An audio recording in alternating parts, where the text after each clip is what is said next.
कि अगर देश राज अंदर हो गए तो वो मीणे का नाम लेगा, और जब मीना अंदर हो गया तो वो किसी और का नाम लेगा।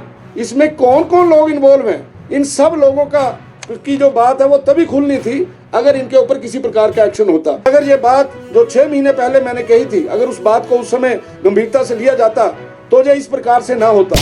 ये कहा जा रहा है कि ओंकार शर्मा जी की अध्यक्षता में जो है एक जो है वो उसकी इन्वेस्टिगेशन हो रही है, लेकिन ओंकार शर्मा एक प्रशासनिक अफसर हैं, उनको वहां की जो टेक्निकल चीजें हैं उसके बारे में किस व्यक्ति को साथ में लगाया है। और अगर ओंकार शर्मा जी ने वो रिपोर्ट बना के तैयार कर दी है तो मैं तो ये मांग करता हूं आप सब चैनलों के माध्यम से कि उस रिपोर्ट को सार्वजनिक किया जाए।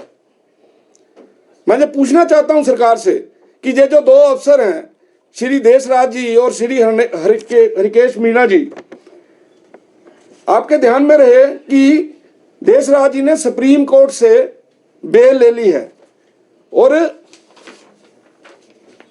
ये मेरे पास उनके कागज भी हैं जो दर्शाते हैं कि बेल लेते समय सरकार की तरफ से उनकी बेल को रोकने के लिए कोई भी वकील पेश नहीं हुआ।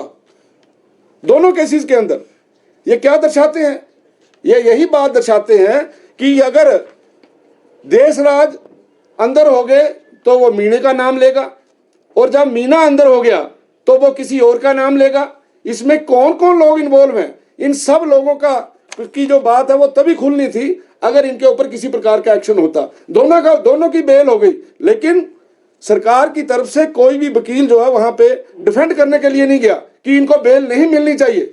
सरकार का पक्ष डिफेंड करने के लिए वहां कोई पेश नहीं हुआ। इसलिए मेरा सबसे बड़ा आरोप है कि सरकार ने देशराज जी को, मीणा जी को बचाने की कोशिश की है, और वो बचाने की कोशिश इसलिए की है क्योंकि इसमें व्यापक भ्रष्टाचार हुआ है। और अगर ये बात जो 6 महीने पहले मैंने कही थी, अगर उस बात को उस समय गंभीरता से लिया जाता तो ये इस प्रकार से ना होता। और आज भी बहुत से ऐसे विभाग में इसी प्रकार का होने जा रहा है। अगर सरकार ने गंभीरता नहीं दिखाई तो आने वाले दिनों में और भी विभागों के अंदर इसी प्रकार से होगा। आपके चैनलों के माध्यम से मैं कहना चाहता हूं कि इन सभी विषयों के अंदर सीबीआई से जांच होनी चाहिए। इन सब विषयों को, जो विषय मैं आपके आगे रख रहा हूं, चाहे वो टेक्निकल विषय हैं, चाहे वो राजनीतिक विषय हैं, चाहे वो प्रशासनिक विषय हैं, उन विषयों को तभी पता लग सकता है अगर सीबीआई उसकी जांच करेगी। क्या कारण है कि सरकार सीबीआई की जांच से भाग रही है?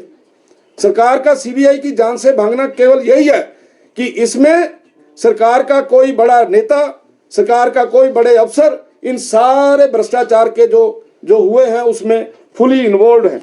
आपके ध्यान में रहे